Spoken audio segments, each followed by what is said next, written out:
So today we are going to discuss about respiratory protective reflexes. Respiratory protective reflexes को आज हम discuss करेंगे कि बेसिकली हमारे पास ये कौन से रिफ्लेक्स होते हैं जो हमारे रेस्पिरेटरी सिस्टम को प्रोटेक्ट कर रहे होते हैं। तो रेस्पिरेटरी प्रोटेक्टिव रिफ्लेक्सेस हमारे पास वो वाले रिफ्लेक्सेस होते हैं जो लंग्स को प्रोटेक्ट करते हैं, लंग्स और एयर पैसेजवे को प्रोटेक्ट कर रहे होते हैं from any foreign particle. Basically हमारा जो रेस्पिरेटरी सिस्टम होता है या रेस्पिरेटरी प्रोसेस होता है वो इन्हीं रिफ्लेक्सेस की वजह से मॉडिफाई हो रहा होता है in order to eliminate the foreign particle और to prevent the entry of this particle into the respiratory tract. कौन कौन से रिफ्लेक्स हमारे पास होते हैं, सबसे पहले हम डिस्कस कर लेते हैं कफ रिफ्लेक्स को। कफ हमारे पास एक मॉडिफाइड रेस्पिरेटरी प्रोसेस है करेक्टराइज्ड बाय फोर्स्ड एक्सपायरेशन। इसके अंदर फोर्स्ड एक्सपायरेशन होती है। ये हमारे पास एक प्रोटेक्टिव रिफ्लेक्स होता है जो कॉज होता है any irritation in the respiratory tract or some other areas such as external auditory canal। अब इसके कॉजेज़ क्या हो सकते हैं? बेसिकली कफ हमारे पास प्रोड्यूस होती है किसी भी इरिटेंट एजेंट की वजह से। यह हमारे पास डिफरेंट डिसऑर्डर्स में भी प्रोड्यूस हो रही होती है like cardiac disorder, congestive heart failure, pulmonary disorder, COPD and tumour in thorax which में exert pressure on larynx, trachea, bronchi और लंग्स। मैकेनिज्म क्या होता है इसका? Cough begin with the deep inspiration followed by the forced expiration with closed glottis. Deep inspiration के साथ शुरू हो रही होती है और फोर्स्ड एक्सपायरेशन होती है और इसके अंदर जो ग्लोटिस है वो बंद होता है। बेसिकली इसकी वजह से क्या होगा, इंट्रा प्लूरल प्रेशर जो है वो इंक्रीज हो जाएगा अबव 100 मिलीमीटर ऑफ मर्करी और देन ग्लोटिस जो है वो सडनली ओपन होगी और एक्सप्लोसिव आउटफ्लो होगा एयर का एट हाई वेलोसिटी। जो एयर फ्लो होता है उसकी velocity round about 960 kilometre per hour की होती है। It causes expulsion of irritant substance out of the respiratory tract. इसकी वजह से जो भी इरिटेंट सब्सटेंट होगा वो इस वेलोसिटी की वजह से जो एक्सप्लोजन हो रही है उसकी वजह से रेस्पिरेटरी ट्रैक से आउटसाइड मूव कर जाएगा। इसका रिफ्लेक्स पाथवे हमारे पास क्या होता है? बेसिकली थोड़ा सा समझने वाली चीज़ इसमें यह है कि आपके पास एक कोऑर्डिनेशन सिस्टम चल रहा होता है।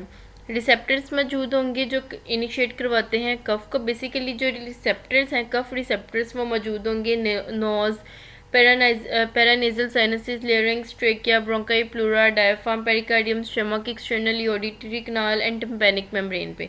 यहाँ पे रिसेप्टर्स मौजूद होंगे जो डिटेक्ट करेंगे स्टिमुलाई को, मतलब किसी भी इरिटेंट एजेंट वगैरह ये जो भी मौजूद होगा उसको डिटेक्ट करेंगे। देन उसके बाद मैसेज चला जाएगा एफरेंट नर्व फाइबर्स के पास। एफरेंट नर्व फाइबर्स में हमारे पास वेगस और ग्लोसोफ्लैंजियल नर्व्स होंगी। वो मैसेज को लेकर जाएंगे, उस स्टिमुलाई को लेकर जाएंगे कफ सेंटर के पास। कफ सेंटर हमारे पास मेड्यूला होता है, बेसिकली मेड्यूला ऑब्लोंगेटा है हमारे पास कफ सेंटर, ठीक है।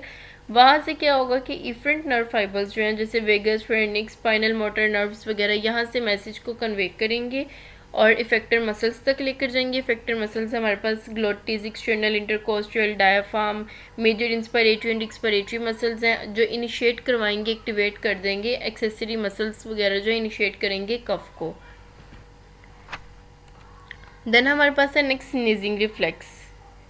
स्नीजिंग हमारे पास मॉडिफाइड रेस्पिरेटरी प्रोसेस से करेक्टराइज होता है फोर्स्ड एक्सपायरेशन में ही। ये भी हमारे पास प्रोटेक्टिव रिफ्लेक्स है जो कॉज हो रहा होता है irritation of nasal mucosa membrane. Causes क्या होंगे कि नेजल म्यूकोसा मेम्ब्रेन के अंदर इरिटेशन होगी डस्ट पार्टिकल की वजह से, debris, mechanical obstruction of airway and access fluid accumulation in the nasal passages. इसका मैकेनिज्म हमारे पास क्या होगा कि स्नीजिंग स्टार्ट होती है डीप इंस्पायरेशन के साथ followed by the forceful expiratory effort with open glottis. Cough के अंदर हमारे पास ग्लोटिस क्लोज थी, इसके अंदर हमारे पास ग्लोटिस ओपन है resulting in expulsion of irritant agent out of the respiratory tract. इसका रिफ्लेक्स पाथवे हमारे पास क्या है? सेम स्नीजिंग जो है रिसेप्टर्स मौजूद होंगे नेजल म्यूकोसल ऑल्फैक्टरी रिसेप्टर्स में, वो डिटेक्ट कर लेंगे स्टिमुलाई को। और एफरेंट नर्व फाइबर्स जो है, एफरेंट नर्व फाइबर्स में हमारे पास ट्रिगमिनल और ऑल्फैक्टरी नर्व होती है, वो मैसेज को लेकर जाएंगी स्नीज सेंटर के पास। स्नीज सेंटर भी हमारे पास मेड्यूला ऑब्लोंगेटा है, वहाँ से एफरेंट नर्व फाइबर जो है ओरिजिनेट होंगे ट्रिगमिनल एंड वेगस नर्व्स के थ्रू ही और देन इफेक्टर मसल्स तक लेकर जाएंगे।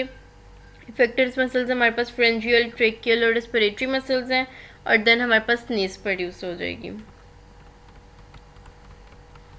देन लास्ट हमारे पास जो रिफ्लेक्स है वो है स्वेल्विंग और डीग्लूटिशन रिफ्लेक्स। ये हमारे पास बेसिकली रेस्पिरेटरी प्रोटेक्टिव रिफ्लेक्स ही होता है जो बेसिकली फूड पार्टिकल को एयरवे के अंदर जाने से रोकता है, उसकी एंट्रेंस को प्रिवेंट करता है।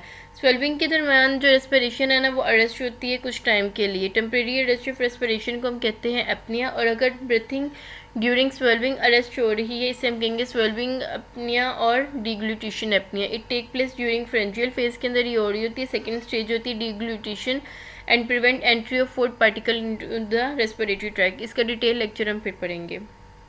Thank you.